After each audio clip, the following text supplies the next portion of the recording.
Katakan, pada siapa kau bandingkan perbuatannya yang heran. Katakan sama-sama, tak ada. Kerajaannya yang terbesar akan tergoyahkan. Semua musuh pun gemetar mendengar namamu Tuhan. Sorak kemenangan. Sungguh, sungguh tak tertandingi. Tak ada yang setara denganmu. Hanya Yesus Tuhanlah yang terhebat. Jauh melebihi dari penguasa di dunia. Kerajaanmu kekal. Haleluya. Haleluya. Puji Tuhan, dimanapun saudara berada, mungkin yang ada di mengikuti ibadah kita melalui online, saya juga menyampaikan shalom. Haleluya. Di awal tahun ini, Home Church temanya Value and Foundation. Tahun ini tema kita adalah We Are the Church. Kenapa? Karena nanti kita akan bahas ini setahun ini ya. Kita perlu berakar dalam Tuhan. Yang kedua adalah giat dalam pelayanan. Oke. Jadi saya mau kasih tema hari ini untuk memulai semuanya adalah ini. Home Church, sebuah gereja Pentakosta. Sederhana ya. Di belakang tuh. Kenapa? Karena dulu kalau, mungkin saudara waktu lihat judul ini langsung, hah? Ternyata Home Church Pentakosta? Gitu. Ternyata ya. Kenapa? Karena dulu saya ingat ya, memang kita GBI nih. Home Church adalah GBI Home itu gereja Bethel, sebuah gereja yang ada di gereja Bethel Indonesia. Ya, orang kira Bethel itulah alirannya. Jadi kalau dulu orang gereja apa? Bethel. Oh Bethel. Dia kira Bethel itu sebuah aliran dalam kekristenan gitu. Ya. Kita bicara sedikit beberapa aliran gereja yang mungkin kita kenal secara umum ya saudara. Ada gereja Katolik. Memang kita dulu semua adalah satu gereja ini, gereja Katolik. Semua gereja satu dulu. Di abad pertama sampai mulai ada sidang-sidang sinode, ya, sidang raya gereja-gereja, mulai ada orang yang nggak setuju dengan sebuah peraturan gereja yang memang bukan sebuah pilar gitu ya, mungkin sebuah kebiasaan gitu. Akhirnya orang mulai terpisah-pisah dari sebuah gereja yang besar, satu gereja, akhirnya mulai ada ortodoks tuh. Ya. Kenapa? Karena dulu ada gereja barat, gereja yang di timur. Akhirnya orang gini, aku lebih dekat sana ah. Akhirnya aku mau mana? Aku yang di daerah timur saja deh. Yang barat sendiri deh. Akhirnya pusat gereja terbelah. Ada ortodoks timur, ada ortodoks oriental. Kalau saudara masuk ke gereja Koptik, ya itu ortodoks semua. Masih kayak zaman dulu. Gereja ortodoks timur tuh kayak yang di Rusia, yang pokoknya yang di Eropa tuh timur tuh. Yang oriental tuh Ethiopia, Koptik. Tiba-tiba ada orang juga yang gak setuju dengan cara-cara itu, dengan beberapa hal yang ada di gereja, protes. Akhirnya ada keluar Protestan. Kenapa? Memang dasarnya tidak setuju. Protes. Yang ngetop, yang besar tokohnya adalah Martin Luther. Tapi sebelum itu sudah ada juga, tapi nggak terlalu kenal. Tapi karena Luther juga didukung sama Jerman, makanya kalau saudara lihat gereja-gerejanya zaman itu karena ada kerajaan ya saudara ya, gereja-gerejanya yang besar-besar didukung negara karena ada unsur politik juga. Ya, Jerman. Anglikan apa? Inggris. Makanya jajahan Inggris rata-rata gerejanya Anglikan karena ngikut, bukan bermaksud mau kristenisasi, enggak. Karena waktu dia jajah, orang Inggris yang di sana pingin ibadah kayak saudara nih ya, pingin ibadah di orang-orang yang dia kenal, orang-orang bule, Anglikan deh, sama, gitu ya. Calvin dimulai dari Prancis, orang Prancis. Abis itu karena teologi mulai baptis keluar. Kenapa? Karena pingin baptisan tuh kayak Tuhan Yesus. Metodis, saudara tahu itu, ada metodenya. Pelajaran-pelajaran khusus. Bagaimana Pentakosta? Abis itu lahirlah Pentakosta. Kita ke arah Pentakosta klasik. Berikutnya lahir karismatik. Dua-dua mirip. Dua-dua adalah gereja yang mengakui karunia-karunia Roh Kudus. Ciri-cirinya adalah perjanjian baru itu jadi model. Nanti kalau terutama di tulisan-tulisan Lukas sama Lukas ya. Lukas itu nulis 2 kitab. Kitab Lukas sama kitab Kisah Para Rasul. Itu Lukas.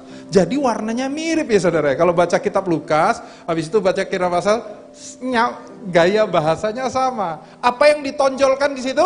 Pengalaman. Jadi dia personalisasi alami. Kita tuh kalau baca Alkitab ya, langsung dipersonalisasi tuh. Ini pendekatan orang Pentakosta nih. Ya, lihat gini, iya, lihat Tuhan Yesus diurapi langsung, aku juga, iya kan? Jadi orang Pentakosta itu secara dasar Alkitab sama Protestan Injili, sama. Tapi mendekati membaca Alkitabnya itu yang beda. Mendekati narasi baca Alkitab itu beda Ya. Kalau orang-orang teman saudara-saudara kita yang Injili yang dulu gitu ya, kayak gitu nggak langsung cepet tuh, ya nggak langsung secara iya nih Tuhan Yesus dibaptis, diselam di sungai, nggak langsung gini. Aku juga pingin diselam di sungai, nggak gitu. Dipikir dulu, direnungkan. Ini kan konteksnya Yahudi zaman dulu ya. Kita kan zaman sekarang. Bener sih saudara. Cara pemikiran hal-hal yang seperti ini benar. Benar sekali. Enggak langsung, karena di Alkitab ini ada konteks, penulisan, dan lain-lain. Tapi yang menarik ini, hal itu juga membuat banyak orang tuh enggak langsung yes terhadap firman. Kalau orang Pentakosta, baca sedikit, entah apa konteksnya, seringkali langsung dicomot. Tetapi hal yang ciri khas utama yang menjadi kekuatan adalah justru itu juga. Karena kita kalau baca Alkitab langsung personalisasi. Menjadi milik pribadi. Nah itu kan dahsyat. Dahsyat tuh. Tentu kita harus menambah perenungan di dalamnya. Amin. Kita akan jadi Pentakosta yang dewasa gitu. Oke? Pelipat gandaan dan penekatannya pada misi. Buka Lukas 10 nih. Ya, kalau sudah, Lukas 10 ayat 1 aja. Kalau sudah, yuk kita baca sama-sama, yuk. Kemudian, daripada itu, Tuhan menunjuk berapa? 70 murid yang lain. Lalu mengutus mereka apa? Berdua-dua mendahului di setiap kota dan tempat yang hendak dikunjunginya. Ini menarik kenapa? Di kitab sinopsis yang lain, yang sama, tidak terlalu menekankan kata 70-nya. Untuk Lukas ini jadi penting, karena apa saudara? Karena untuk Lukas, pelipat gandaan terhadap misi gereja, itu penting. Itu penting. Bahwa kabar keselamatan bukan hanya untuk diri sendiri, itu misi gereja. Makanya kita semua nih, yang bilang Pentakosta, kita tuh warnanya seharusnya seneng cerita. Orang Pentakosta sering cerita kesaksian, ya enggak? Kalau ada yang bilang, aku lagi sedih, tau gak, aku juga gitu. Tapi aku punya Tuhan yang sayang sama aku. Nah, itu Pentakosta tuh. Dia memanfaatkan banyak hal untuk hal-hal misinya. Makanya panggilan saudara harus menjadi panggilan yang kita sesuaikan dengan kerajaan Allah. Kalau Tuhan tempatkan saudara di tempat saudara hari ini, dengar ini, itu bukan hanya karena mau berkati engkau, memang betul. Tapi ada rencana Tuhan yang lebih. Katakan amin. Tuhan tempatkan engkau di Jakarta, itu ada sesuatu. Saya tahu ada beberapa yang baru ditempatkan di Jakarta, dari luar kota. Oke? Atau engkau diutus ke tempat lain. Ya, ada sesuatu. Bukan hanya untuk diri sendiri. Ya, jadi berkat buat orang, jadi teladan buat teman-teman. Jadi di hatinya setiap kali ke kantor tuh langsung gitu. Aku mau lakukan terbaik di sini. Apa ya Tuhan ya? Tuhan, apa ya? Kok aku dimarahin sama bos terus ya? Bagaimana responnya? Doain, ya enggak? Respon kita tuh karena kita tahu panggilan kita dong. Nah kalau itu menguasai kita, saudara, lihat. Kita mengarahkan hidup pada misi Tuhan. Dan cirinya adalah gini, kita percaya, orang-orang Pentakosta percaya bahwa kita ini meneruskan misinya Alkitab. Kita ada di sini, justru kita mau nerusin itu. Ya, saudara. Nah, makanya Tuhan kasih visi kita ini. Menjadi murid Kristus yang menyatakan terang kerajaan Allah, sederhana ya, visinya ya. Melalui setiap aspek kehidupannya, dimanapun Tuhan tempatkan. Kalau teman-teman lihat tuh Matius 28, amanat agung, udah hafal semua kan, alma mater, sekolah minggu, orang injili, ini kan injili, yang percaya karunia Roh Kudus, kan gitu. Yeremia 29, memberkati kota. Nah ini, waktu kita punya ini tuh nggak kita cocok-cocokin sama tadi tuh. Kita dapat ini dari Tuhan, setelah kita lihat, oh visinya gini ya. Waktu kita mau jadi gereja, kita memilih GBI sebagai sinode bukan karena, kan rata-rata orang GBI, yuk kita GBI, nggak gitu. Kita melihatnya justru ke dalam, panggilan kita apa sih? Misi kita apa sih? Misi kita tuh glow, perhatiin itu, God encounter, life changing, outreach. Pengalaman pribadi sama Tuhan, hidup yang diubah, misi. Jadi nilainya diva. Discipleship, integritas, integrity, family, attitude. Lihat itu, misi ya. Waktu kita lihat apa yang Tuhan kasih ini, baru kita lihat, oh ternyata kita itu seperti ini ya warnanya. Nah karena warna kita seperti itu, makanya kita menyebut diri kita Pentakosta. Bukan kita sebut dulu, baru kita mengarahkan diri, bukan gitu. Kita melihat hidup kita yang diwarnai oleh Tuhan, kemudian kita mengarahkan diri, oh ini yang dinamakan Pentakosta ya. Makanya waktu itu kita, mana yang pas ya? Oh kita GBI. Gereja Bethel Indonesia. Kenapa saya ulang-ulang ini? Karena di urban, kota urban seperti kita, yang gereja itu udah sering kali nggak pakai sinode ya. Gereja apa? Gereja apa? Orang tuh kadang-kadang bingung. Gereja ini tuh di Indonesia itu masuk di mana sih? Ada 3 aras yang GBI jadi anggotanya. Jadi kalau saudara tanya apakah gereja ini terdaftar? Oh tentu saja. Makanya kita memilih itu ya. Kenapa kita pilih? Karena pas dengan panggilan kita. Jadi nyocokinnya ke dalam dulu, baru kita pilih. Amin ya saudara? Ya. Bukan dipas-pasin gitu. Mari kita bergerak berdasarkan panggilan. Jadi harusnya warna yang kental yang ada di tengah kita, next. Bahwa setiap kita harus mengejar Tuhan dan berakar dalam firman-Nya, Dengan apa? Berapi-api menghidupi dengan dipimpin oleh Roh Kudus. Ya, kelihatan gitu, kelihatan. Ya. Berakar dalam Tuhan. Ini juga yang membuat kita happy dengan tema yang Tuhan kasih tahun ini. We are the church. Dari Matius 16 itu.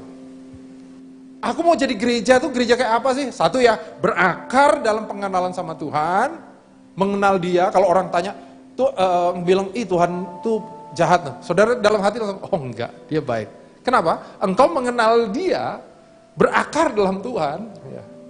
Orang bilang, aku kering loh selama ini karena ibadah online. Saudara dalam hati langsung bisa bilang gini, oh enggak, aku enggak, karena ibadahku bukan hanya ketemu minggu, ibadahku sesuatu yang dikhususkan. Nah, saudara mengerti itu di dalam firman tuh, berakar dalam firman, tapi kemudian saudara kelihatan tuh apinya, ya, hatinya mengerjakan apa yang panggilan saudara hari-hari ini. Jadi tahun ini yang kita mau kejar adalah sebuah spiritual journey. Spiritual journey yang bukan hanya menekankan membership di gereja. Dulu kita sering terjebak dengan membership di gereja. Saya berdoa kita membershipnya di kerajaan Allah. Amin ya. Tapi ada orang disiplin rohani ibadahnya mingguan pun belum. Ya. Mungkin juga dia bantu-bantu ibadah dan happy di situ, ya kan? Pokoknya gue bantu ya, nggak apa-apa. Buat saudara yang mau melayani di tempat ini dan bantu ibadah minggu, nggak apa-apa. Untuk jadi asyir itu nggak perlu sekolah Alkitab. Kalau saudara mau, Kak aku mau bantu ibadah, jadi asyir. Oh, sudah ikut pemuritan kita 6 bulan, kita nggak gitu. Boleh aja. Kan hubungan itu bukan karena ini, hubungan mah hubungan aja. Ya. Aku mau bawain kopi gitu, tiap minggu, boleh. That's okay. Ya. Tapi sadari bahwa hal itu tuh nggak yang dituju maksimal, nggak gitu. Itu mah harusnya jadi buah ya. Ya. Yang kita dorong, kita akan makin dewasa dengan komitmen. Komitmen rutin, punya ibadah. Saudara mulai ikut LCC. Kenapa? Di LCC kita bukan belajar, bukan. Kita menghidupi. Belajarnya itu dengan menghidupi. Bukan saudara duduk di kelas, terima bahan gitu. Nggak gitu. Itu kita saling menghidupi firman Tuhan. Ya. Makanya ada eyewitness. Namanya juga kesaksian ya. Bukan sekedar pelajaran. Dan mulai terlibat pastoral. Pastoral itu apa artinya? Membagi hidup untuk manusia. Kalau di lingkungan minggu ini kita cuma membagi hidup untuk aktivitas. Bagus dan luar biasa. Tapi yang perlu kita bangun adalah hubungan dengan manusianya. Ini cat Om Church yang terakhir. Dengar ya, kita taruh cat ini bukan karena siapa yang di atas adalah makin rohani. Yang biru ini ketua departemen, yang ini adalah ketua bidang yang di bawah. Apakah ini menentukan standar rohani? Enggak, di kita ini menentukan struktur kerja. Tahun depan bisa ganti, bisa. Gembalanya pun bisa ganti. Enggak ada yang amin. Enggak berani. Enggak apa-apa. Kalau saudara merasa gini, Kak Semi, rasanya tahun ini your performance nggak masuk KPI kita. Ini KPI. Nggak apa-apa, asal yang gantiin lebih bagus. I'm okay. Karena gereja ini bukan gerejanya saya, ini gerejanya Tuhan. Kita di sini bareng-bareng. Jadi supaya teratur, supaya bagus gitu loh. bukan kita mau bangga-banggaan kita Pentakosta. Wih, aku Pentakosta nih. Enggak. Kenapa kita mau bilang itu? Supaya, dengar saudara, kita menghidupi warna kita. Katakan amin. Aneh kalau tahun ini kita nggak giat melayani, nggak kelihatan apinya. Aneh rasanya kalau tahun ini kita biasa-biasa saja lihat firman Tuhan. Biasa-biasa dengan ibadah. Enggak, justru kelihatannya di sini nih. Amin.